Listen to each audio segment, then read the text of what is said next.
vous avez des choses à dire, n'hésitez pas, il y a un micro, le jeune homme tient là, il y a un micro qui est là. Donc il faut à tout moment demander, n'hésitez pas à prendre le micro, à vous lever, tout ça, pour participer, parce que si vous parlez pas dans le micro, on vous entendra. En plus,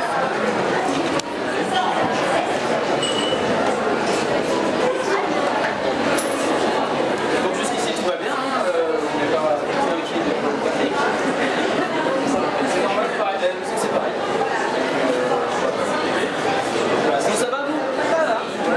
On va faire des belles choses un peu.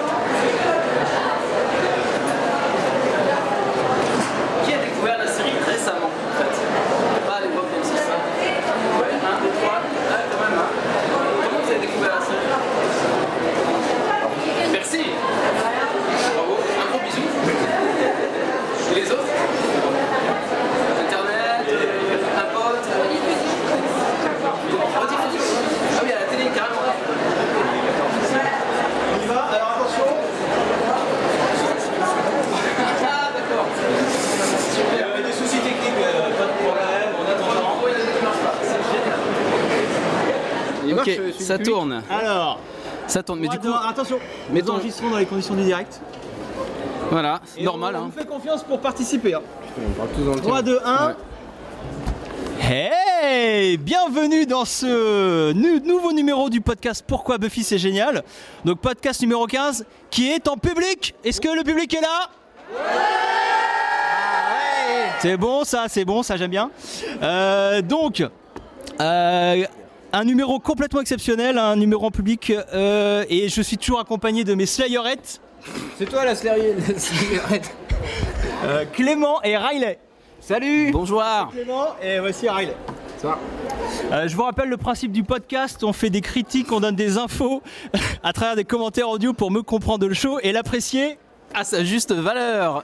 C'est une organisation Répétez. technique incroyable. Donc normalement on a plusieurs rubriques, là on va les passer parce qu'on n'a pas le temps, on est très en retard.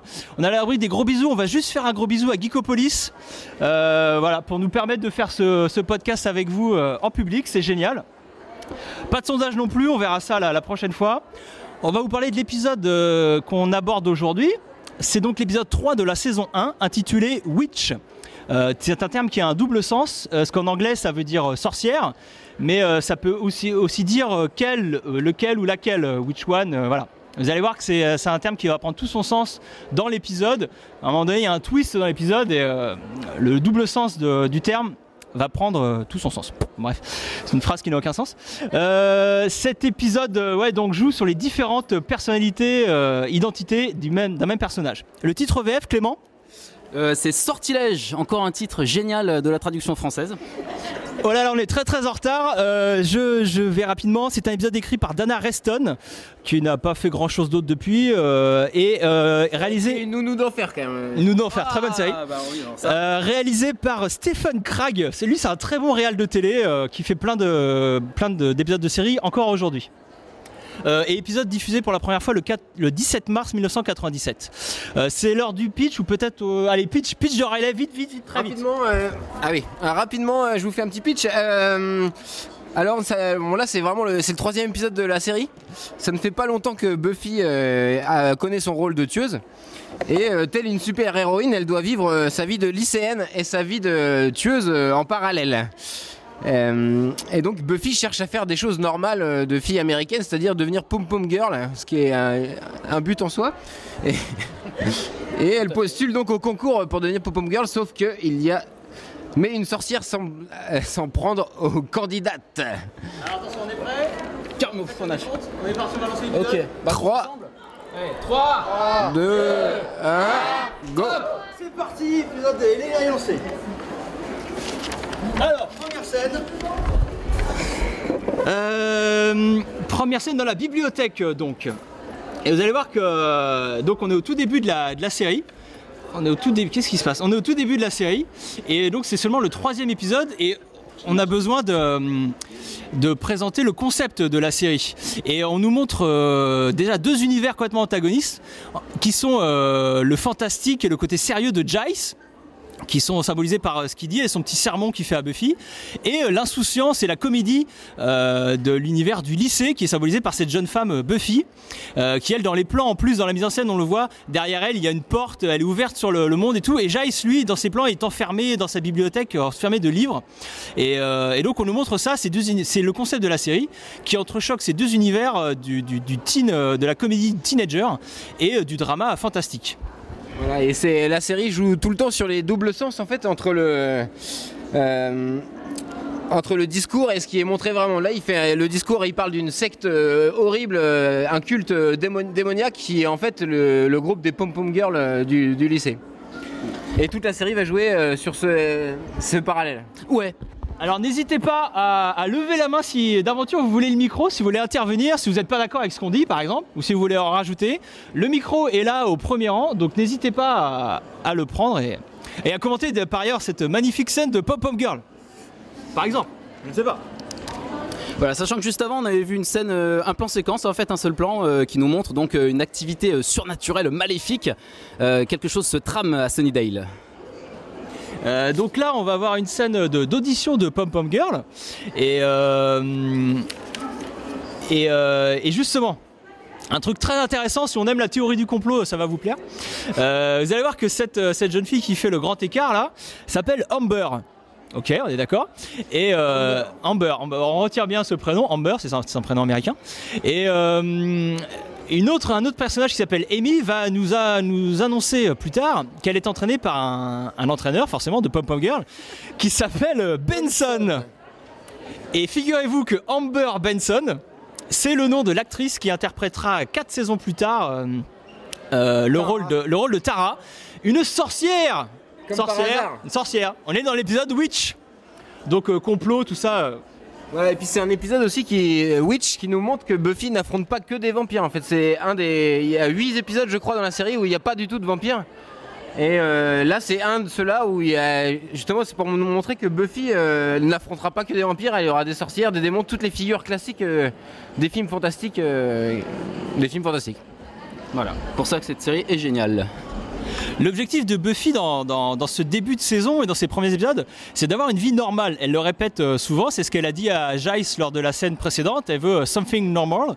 Mais justement, et comme souvent dans Buffy, la vie normale, les épreuves classiques de l'adolescence, c'est ça qui est le plus dur à vivre, et ce ne sont pas les démons.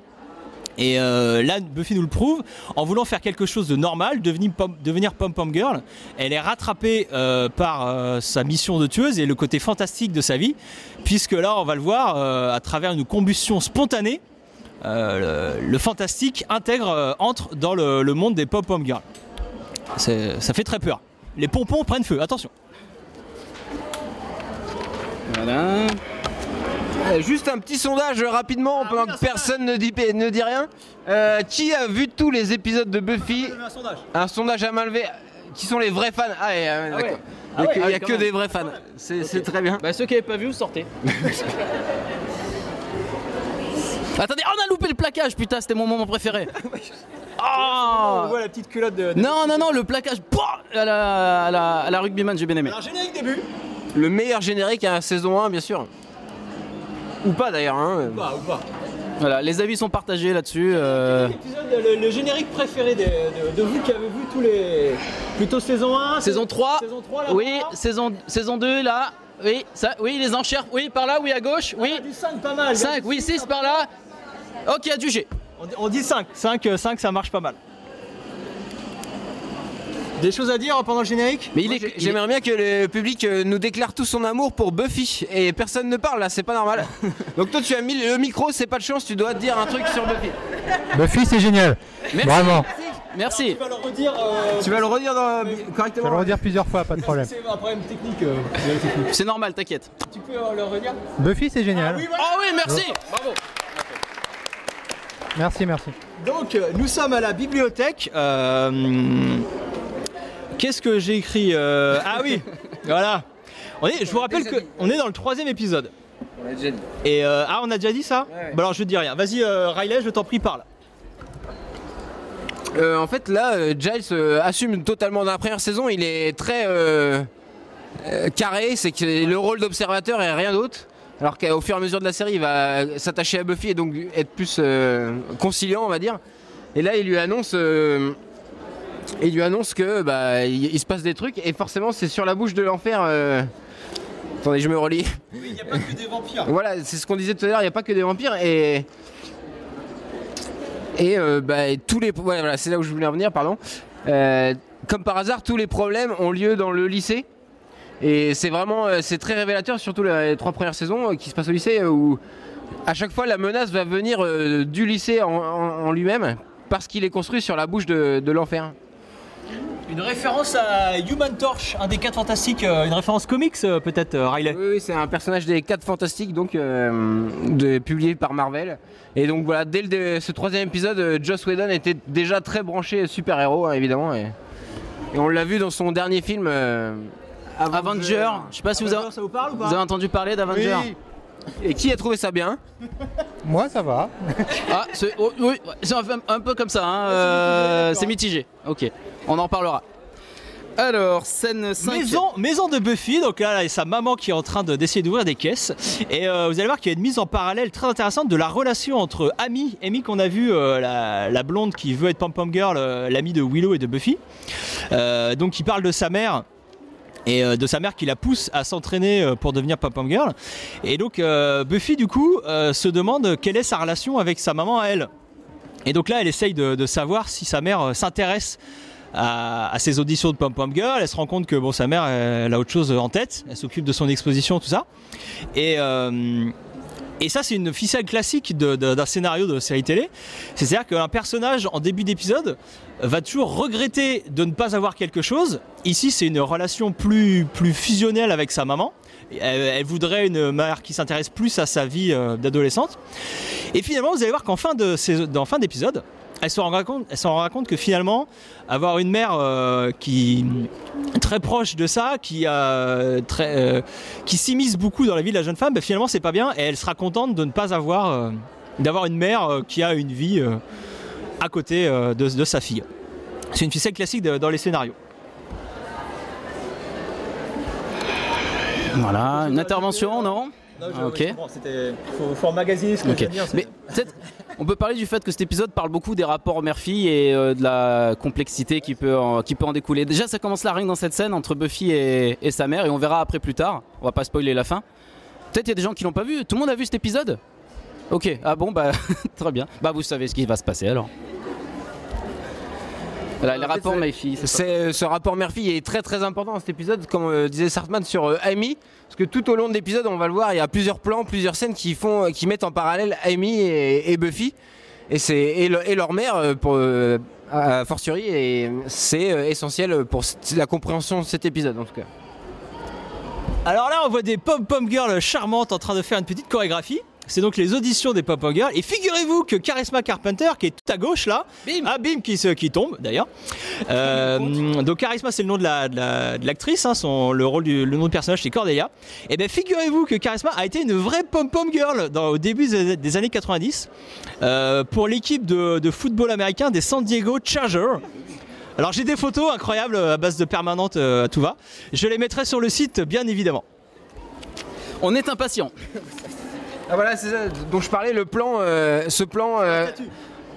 qui annonce la fin. Le plan sur la statue annonce la fin de l'épisode, et en plus ce plan-là où elles sont mises côte à côte, en parallèle, en plan taille, et où elles parlent de leur vie toutes les deux, de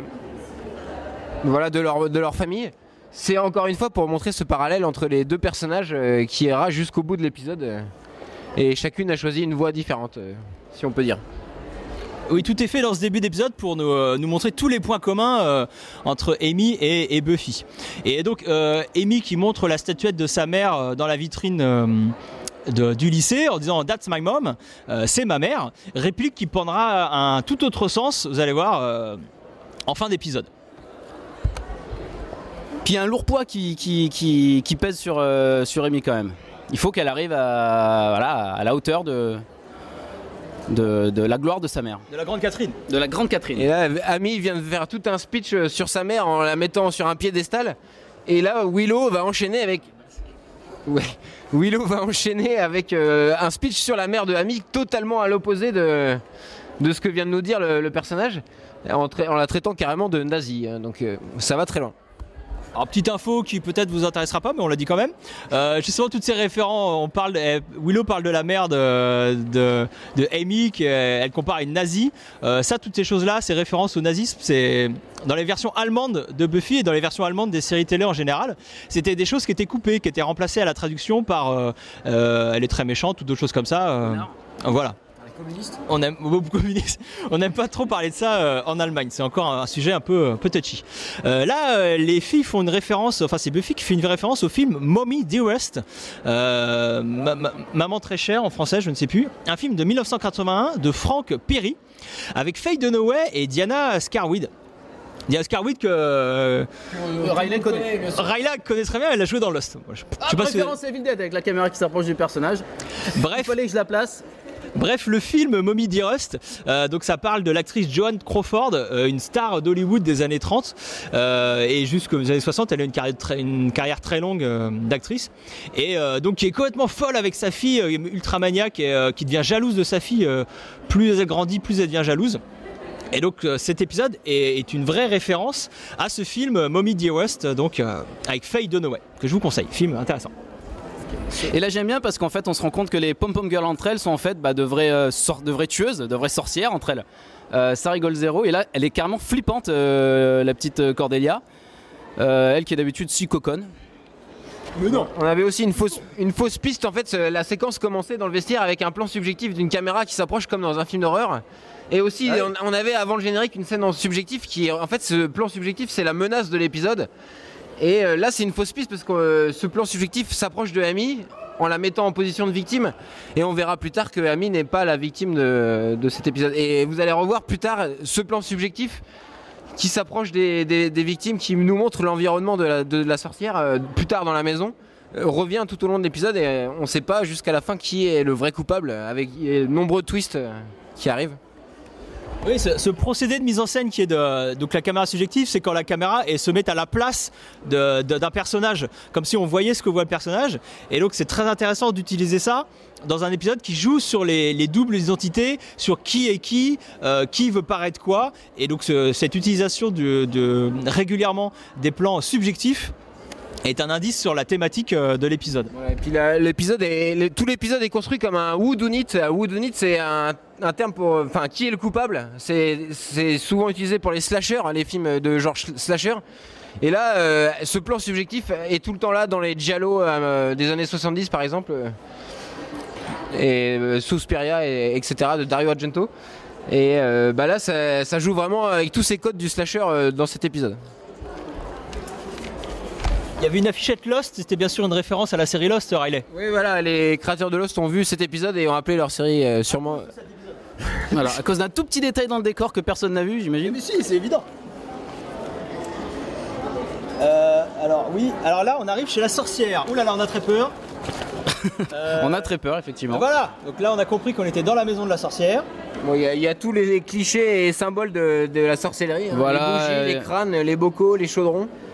Et là, par rapport à la scène principale, enfin la scène au début de l'épisode, on va en voir un peu plus. Voilà, on voit le chaudron en détail. Cette bouille verdâtre. Et on voit toutes ces poupées qui représentent en fait les pom-pom girls. Bien sûr. Et la prochaine sur la liste, c'est Cordelia. Pourtant, et elle lui cache les yeux de la poupée et on verra que plus tard Cordelia va devenir aveugle à cause de ce sortilège. Ah d'accord, on dit les trucs, ok. Ah bah on dit tout. Ouais, bien sûr, ok. Et donc là, on parle un peu structure, c'est la dernière scène de l'acte 1. Hop, ce noir, c'est parce que dans la diffusion US, la série est construite avec un teaser et 4 actes, et entre chaque acte, une coupure pub.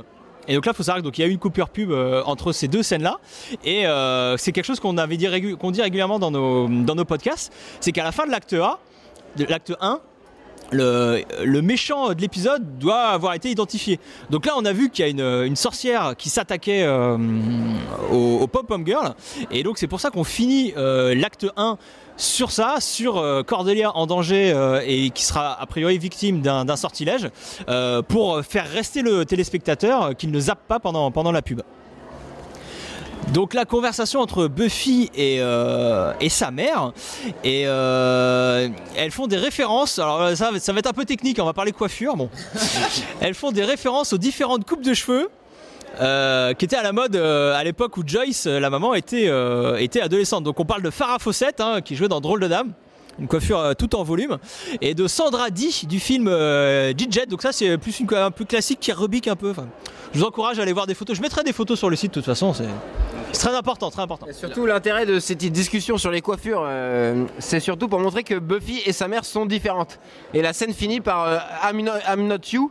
Buffy dit ça à sa mère, c'est que on se coiffe pas pareil et on n'a pas la même vie, quoi. Voilà. Ce qui est très important à la fin de l'épisode. Rappel du thème de cet épisode, du conflit identitaire avec la mère. Voilà, toute la différence de Amy et de sa mère, qui elles veulent absolument se ressembler. Enfin, c'est plus complexe que ça, mais c'est ce qu'on nous présente. Voilà, c'est là la première différence entre Buffy et Amy, c'est que Buffy ne veut absolument pas ressembler à sa mère.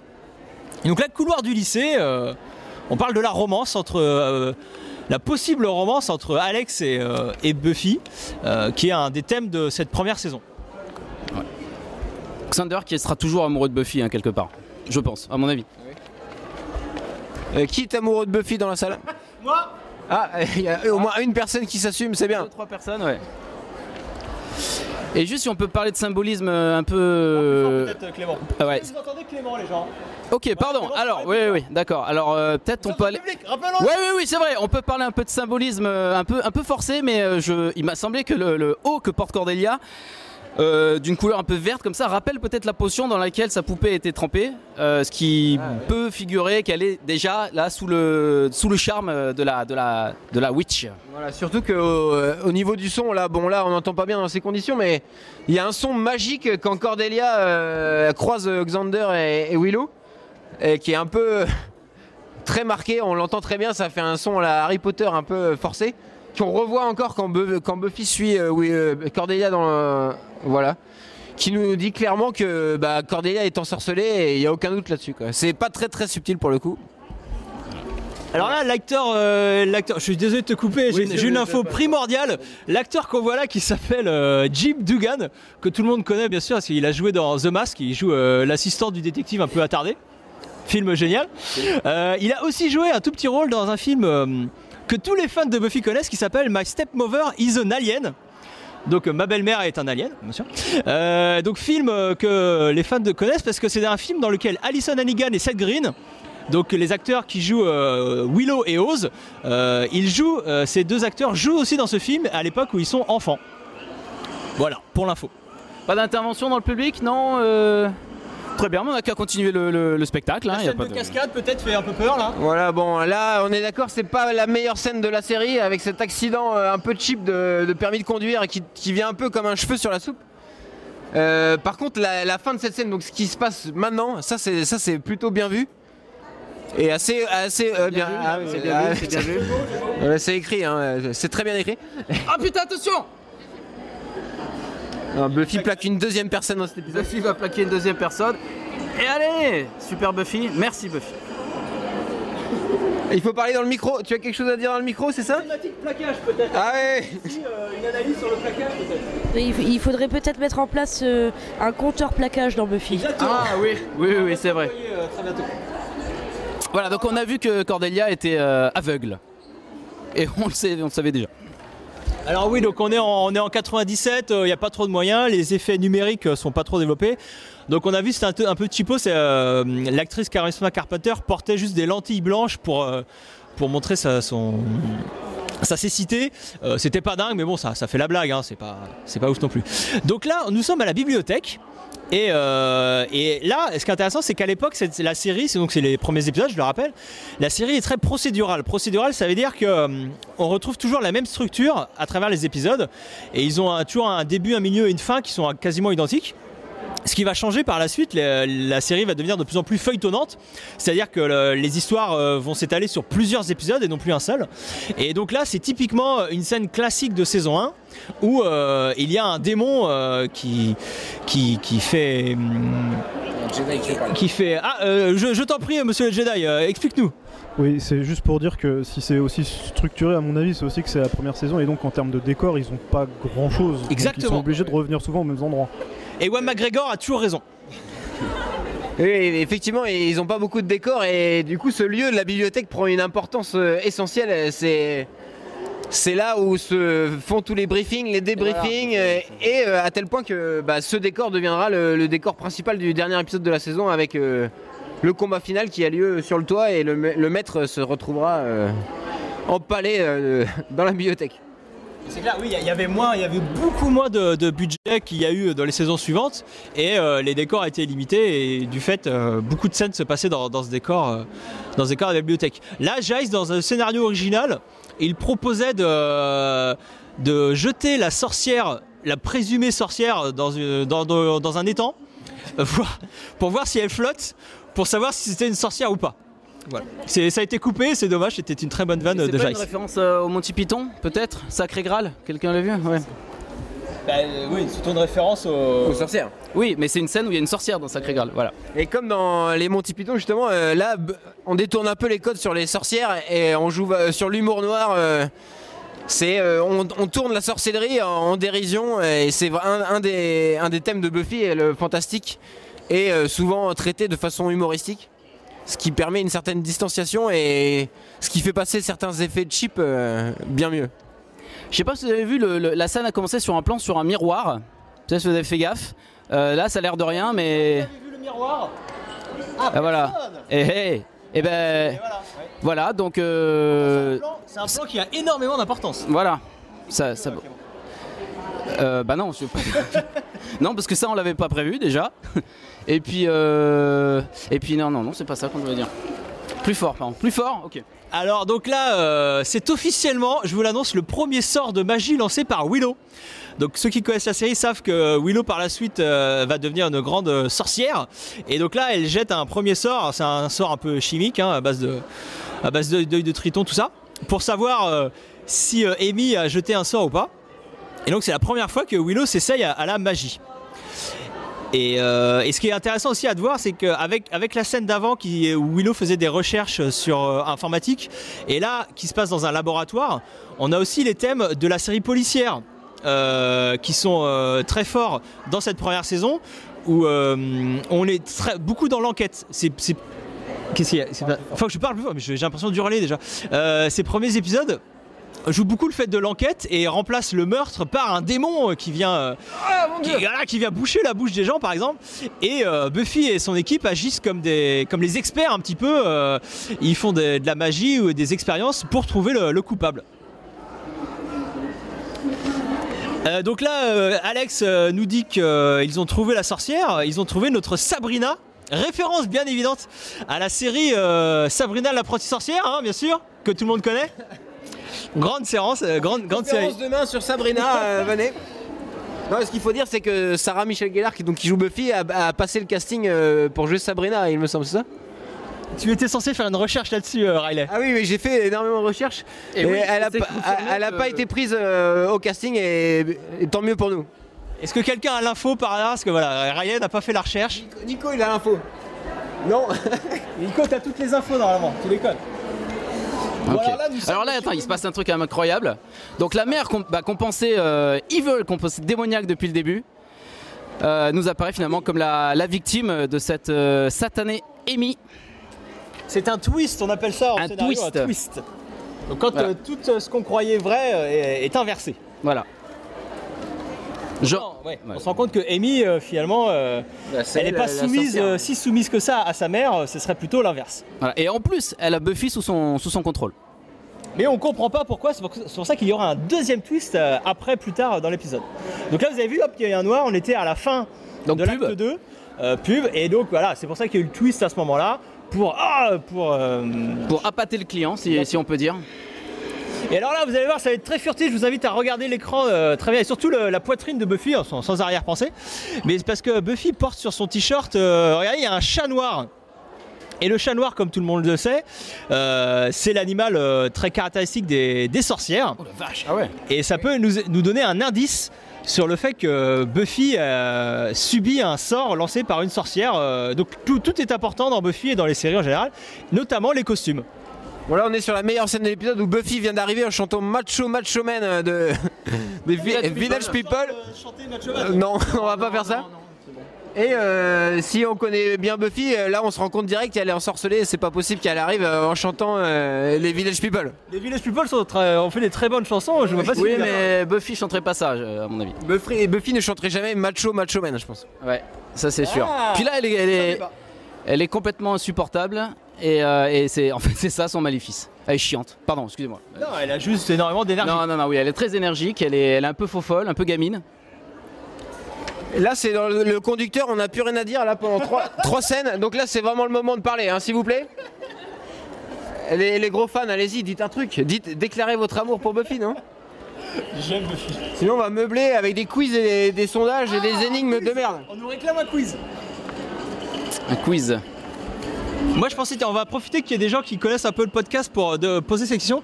Est-ce que vous préférez les sondages ou les énigmes de Tonton Jace? Alors ça c'est un sondage, c'est assez pointu. Alors on va faire un applaudimètre. Qui préfère les sondages? Ouais, merci, super. Donc qui préfère les énigmes de Tonton Jace?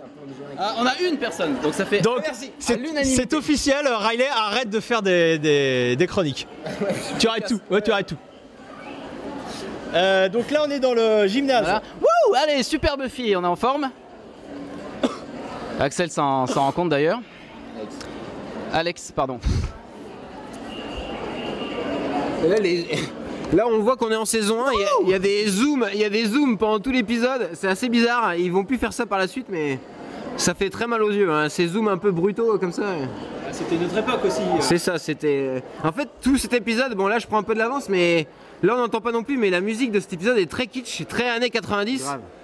Et ça se sent que c'est le 3e épisode, ils sont pas encore rodés au niveau de la mise en scène, au niveau des effets spéciaux, au niveau du montage, de la post-production en général. Et la série va vraiment évoluer à partir de la saison 2 en fait. Donc là voilà le fil rouge de la saison, c'est la romance, c'est la possible romance entre Xander et Buffy. Et donc là une étape supplémentaire est franchie. Xander qui a des vues sur la tueuse. Buffy lui dit clairement moi je te considère comme une meuf, comme ma meilleure copine. Donc voilà, il est un peu... il l'a mauvaise, mais ça va pas l'empêcher de revenir à la charge régulièrement dans cette première saison. Une intervention. Merci. D'ailleurs, du coup, en réfléchissant, là, je voyais sur Xander, en fait, l'épisode est vachement important sur lui parce que ça annonce aussi le fait qu'il se sente un peu à l'écart, ce qui est aussi un thème qui va revenir plus tard. Il annonce aussi qu'il va sortir avec Cordelia parce qu'il en parle aussi comme quoi... Il annonce aussi qu'il va sortir avec Cordelia, ça annonce la romance avec Buffy, ça annonce aussi sa relation avec Willow. En fait, c'est vachement complet sur Xander. Si on fait à côté, en fait, ils ont fait une espèce de parallèle, quoi. C'est vrai. intéressant. En fait, toute la première saison, on s'en rend pas compte comme ça parce qu'on a l'impression que c'est une série procédurale et qui est purement fantastique, mais tout est en place dès le début de la série et les personnages sont déjà travaillés et les scénaristes savent déjà où ils vont aller. Et puis c'est important faut remettre ça dans le contexte, la série est nouvelle, elle est arrivée en milieu de saison, c'est important de tout de suite faire montrer aux gens quels sont les codes de la série. Donc la petite adolescente américaine qui va combattre des vampires, mettre de la romance c'est super important parce qu'on est quand même dans un teen drama, ça c'est une série qui s'adresse aux adolescents, donc adolescents et adolescentes, donc la romance c'est toujours important, donc c'est important d'établir tout ça dès le début. Je vous rappelle que c'est seulement le 3e épisode et le premier épisode normal on peut dire, puisque les 2 premiers étaient en fait un long double épisode qui servait d'introduction à la série. Attention la déesse de Jace, priorité au direct, la déesse de Jace. Oui, Jace roule français, il achète français. Il a tout compris. Particulièrement réussi, je vous invite à réécouter chez vous cette musique, mais on se croirait en plein dans les années 90-95. Et en plus toutes ces séries à l'époque avaient la même musique, c'est assez, sauf X-Files, mais c'est assez fou.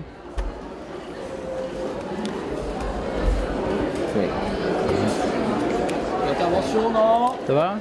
Alors on enchaîne, donc on arrive chez la mère de Amy. Donc on comprend qu'elle n'est pas du tout la mère nazie-like comme on nous la décrivait en début d'épisode. Et donc il se passe quelque chose de louche. Et surtout on arrive en fin d'acte 3. Et qui dit maintenant, vous l'avez bien compris, fin d'acte, pub, dit révélation. À la fin de cette scène, il va y avoir une révélation.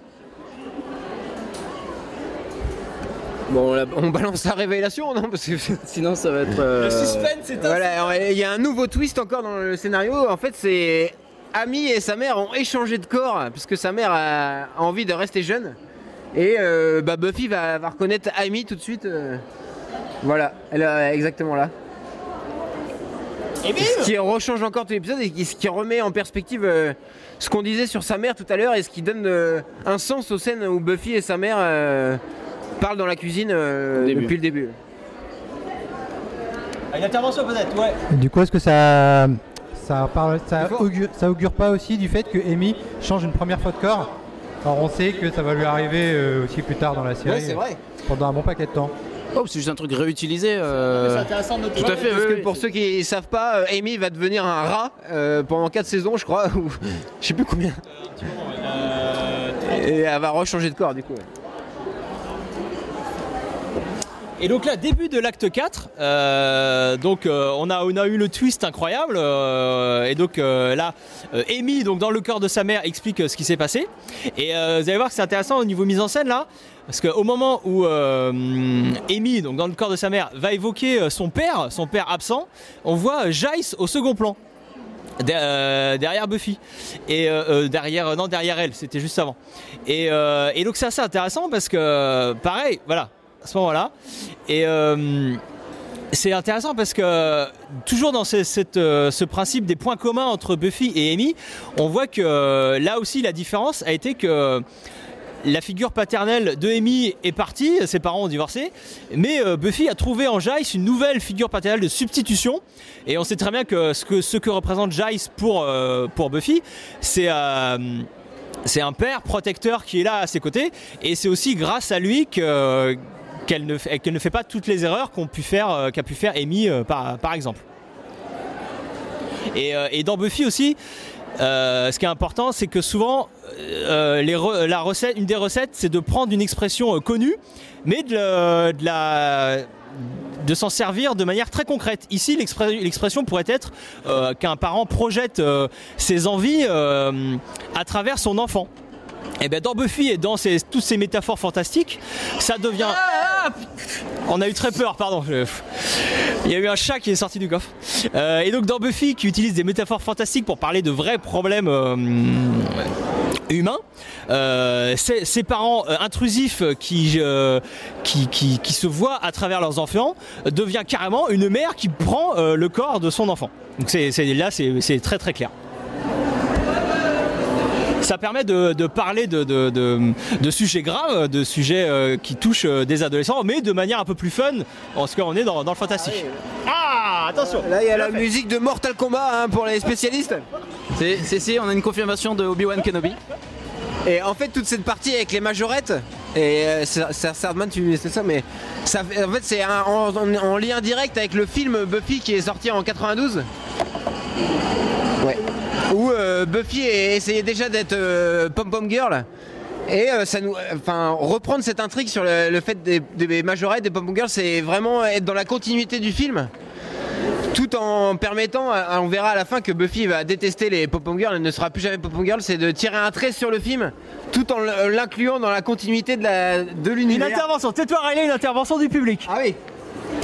Ce que je comprends pas, c'est pourquoi, si la mère d'Amy était si bonne pom-pom girl, pourquoi elle a pas réussi au début à être prise dans l'équipe de pom-pom girl, ça n'a pas de sens. Alors non, on peut imaginer que c'est le corps, l'enveloppe corporelle d'Amy n'est pas faite pour le sport et non, mais si, parce qu'on nous présente Amy comme qui aime manger plein de chocolat, qui n'aime pas trop le sport, et donc on peut imaginer que même la conscience de la maman d'Amy dans ce corps-là n'a pas réussi à faire bouger ce corps comme elle veut. Mais bon, peut-être c'est juste une erreur de scénario. Et là, on peut mettre en parallèle encore une fois Buffy et Amy, c'est que là, elle est en transe en train de faire la pom-pom girl. Il y a des plans au ralenti, au grand angle. Et dans la scène de Buffy, justement, qui était sous l'emprise du sortilège, il y avait les mêmes plans en grand angle, au ralenti, un peu flou. Comme si elles étaient toutes les deux dans une situation opposée, mais qui vivent la même chose au même moment. Alors là, priorité au direct. Ah non, priorité à une intervention du public. Obi-Wan. Oui, on est sûr que le changement de corps entre Amy et sa mère, il n'a pas été effectué pendant l'épisode, Non. parce qu'à un moment donné, elle est surprise du sort et après elle est plus du Alors tout. c'est vrai, j'avoue que c'est pas super clair dans l'épisode. Moi-même, les premières fois que je voyais l'épisode, j'étais pas sûr. Mais ici, il y a une réplique, la réplique de dans le salon où elle dit il y a plusieurs mois, je me suis réveillé et j'ai pas compris. Donc le changement de corps a eu lieu il y a plusieurs mois, mais c'est vrai que c'est juste une toute petite réplique qui nous le dit et c'est pas super clair. Ça c'est clair. Alors oui, juste à un moment donné, Jace sortait des formules en latin. Je sais pas s'il y avait des latinistes parmi nous, des spécialistes de la langue. Moi j'ai lu sur les internets qu'il avait mal transcrit le latin. Il a traduit The Darkness Breath par Tenebrae Respiratis, alors qu'il aurait dû dire, comme tout le monde le sait, tous, évidemment. Tenebrae Respirante, évidemment. Donc là, la pyramide est tombée, hein. Ça va pas du tout au niveau du Pop-Pom Girl. Voilà, Amy. Bien fait. Elle arrive. Oui, t'as parlé du film tout à l'heure, Riley. Tout le monde savait qu'il y avait eu un film Buffy avant la série. Donc on n'apprend rien à perdre. Donc voilà. C'était juste pour savoir. Donc, et le film est très adroitement intégré surtout dans la première saison. Il y a régulièrement des références faites au film pour nous l'intégrer dans la chronologie narrative, comme un préquel en gros de la série, même s'il y a énormément de différences. Tous ces rappels de Pom-Pom Girl, tout ça. Par exemple, cette scène où les Pom-Pom Girls font leur show alors que les mecs jouent au basket, c'est la scène d'ouverture du film, pour ceux qui se rappellent du film. J'aime cet épisode parce qu'il est cheap dans le sens où il y a zéro budget et ça marche quand même. Le simple fait qu'elle pointe ses mains vers Cinder, ça suffit pour nous faire croire qu'elle a des pouvoirs magiques. Ouais, Amy est passée de la petite innocente à la vraiment flippante là, ça fait peur. Et c'est aussi la première scène de rituel de Giles qui va revenir souvent aussi dans la série. Il va passer son temps à faire des rituels en latin. Et c'est la première de la série, encore une fois. La hache, alors donc ça c'est une très bonne idée, toujours mettre une hache dans un lycée américain, hein, bien sûr. C'est une hache qui va revenir régulièrement comme accessoire en saison 1 et saison 2. Donc là carrément pour couper la tête de Buffy. On a très peur, attention! Voilà, pareil. Mais là on a... Et donc là le sortilège a réussi. C'est pour ça que maintenant ce n'est plus Amy la menace, mais c'est sa mère qui va... Plaquage! Compteur plaquage, ah ouais, bien joué! Nous sommes à 3 plaquages. Donc là Giles va tomber dans les pommes normalement, hein, comme chaque épisode. Oui, là pareil, il y a le compteur plaquage, mais il y a aussi le Giles inconscient qui est mis KO par le monstre. Et là c'est encore la première fois que ça va lui arriver. Voilà. Ah oui. On utilise la force, ouais. Pas mal, pas mal. Peut-être une explication, on a un Jedi parmi nous, il doit nous expliquer comment la sorcière a pu récupérer cette hache. Il y a une histoire de midi-chlorien peut-être. Non. En s'entraînant. Sorcière de Datomir, je pense. Ça, merci. Voilà. Donc la bagarre. Parce que Buffy c'est ça aussi, Oh, c'est de la la cascade. bagarre. Et Voilà. on finit par une bagarre. Entre Buffy et le Freak of the Week, le monstre de la semaine. Une bagarre assez sympa quand même. Voilà, et là il y a Buffy qui lui dit oh grow up, agrandis. Parce que voilà, là on aborde un des thèmes fondamentaux de la série qui est le passage à l'âge adulte et les difficultés que ça peut entraîner. Et là clairement la menace et ce personnage n'accepte pas de vieillir et n'accepte pas de devenir mère et du coup c'est pour ça qu'elle a voulu changer de corps. Et regardez le miroir que Clément avait évoqué dans la première scène dans le labo de l'épisode. C'est ce qu'on appelle donc un implant quand on écrit des scénarios. C'est le fait d'introduire quelque chose à un moment donné pour que les gens s'en rappellent pas. Là c'est encore mieux, vous ne l'aviez même pas vu, donc vous pouvez pas vous en rappeler et le réutiliser plus tard. Et donc là, l'utilisation d'un miroir, ça a une signification super forte. C'est que la sorcière, elle se fait tuer par son propre sort et son propre reflet en fait. Et ça a beaucoup de signification parce que la mère qui ne veut pas accepter de vieillir, qui ne veut pas accepter sa propre image de femme mûre, se fait tuer par son reflet. Au moment où on la met face à elle, face à son image, elle se fait tuer par le sort. Donc ça a énormément de sens. Ah, intervention, micro. Intervention du public. Ce qui qui est chouette aussi, c'est qu'ils ont gardé exactement le même processus de sorcière qui tourne mal avec Willow. Ils gardent la même, les petites paillettes, là, enfin c'est pas des paillettes, mais les trucs qui tournent autour du visage. Ils ont fait exactement la même chose, enfin 5 saisons plus tard, donc c'est quand même intéressant. Et les yeux noirs aussi. Les yeux noirs, aussi c'est quelque chose qu'on verra à chaque fois qu'un sort est lancé, mais un sort pas cool. Le personnage qui lance le sort aura les yeux noirs. Quand c'est un sort sympa, bizarrement, il n'y aura pas les yeux noirs. Voilà, Joss Whedon, c'est un spécialiste des univers très cohérents, très pensés, et donc la magie, c'est d'une façon, et toute la série, ce sera de la même façon. Et c'est valable pour toutes ces séries, à chaque fois, il travaille vraiment à fond, jusqu'au moindre détail, l'univers. Il crédibilise l'ensemble. Tu disais quoi, Clément? Je dis qu'il crédibilise l'univers. Ah, merci. De rien. Voilà. Et donc là on remet une dernière fois en parallèle Amy et Buffy avec leur mère, et là la mère de Joyce, la mère de Buffy, raconte, contrairement à la mère de Amy, qu'elle ne veut pas revivre ses 16 ans et qu'elle préfère être adulte parce que c'était trop difficile d'être adolescente. C'est là où Buffy et Amy sont vraiment différentes. Et sa mère est un modèle entre guillemets pour Buffy. Elle accepte d'être adulte, et c'est d'autant plus cruel quand on sait ce qui se passe vers la fin de la série. Bon, un point costume, parlons des costumes. Vous êtes sérieux, vous avez vu comment Amy est sapée dans cette dernière scène? On est d'accord, c'est dégueu.